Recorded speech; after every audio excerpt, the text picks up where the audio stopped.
Ay naku, marami akong comment, ayoko makipag-disagree, ano?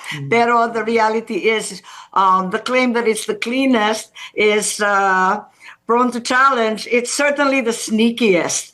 Kumbaga, yung pork, tinadtad-tadtad, pinarte-parte, at binahabahagi, pero kahit giniling pa yan, ang pork, baboy pa rin. Kaya very fatty po ang budget natin. We can see that, as commented by so many, unang-una, the foreign assisted projects, which are the large projects that we so direly need.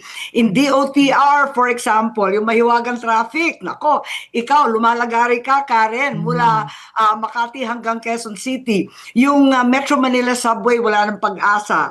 Yung North-South commuter train, wala na rin sa DOTR.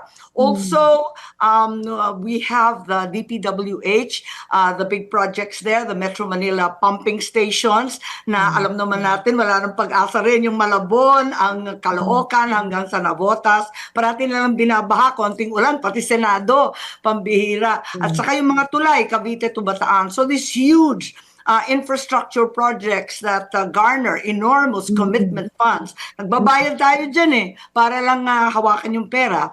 And syempre, nakakahiya. Parang naging balasubas ang Pilipinas, ayaw natin magbayad. So all these funds have been set aside.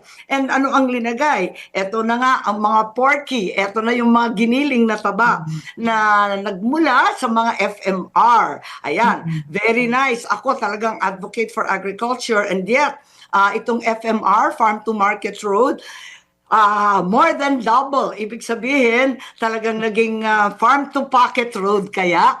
At saka yung mga ayuda, kadami-dami namang ayuda. Ano ba nangyari? At ako, hindi ako against ayuda. We know that everyone needs a helping hand, particularly when there's a storm, a disaster, man-made or otherwise. Certainly, everyone needs a leg up. And yung AIX tupad, kaya lang, bakit lumobo ng ganyang kalaki? Higit sa lahat, yung sa may sakit ba, yung MAIFIP ng DOH, pinaglalaban ko noon, sana ibigay na lang sa mga local hospital. Tagal kong governor, naghihikahos lahat ng local hospital.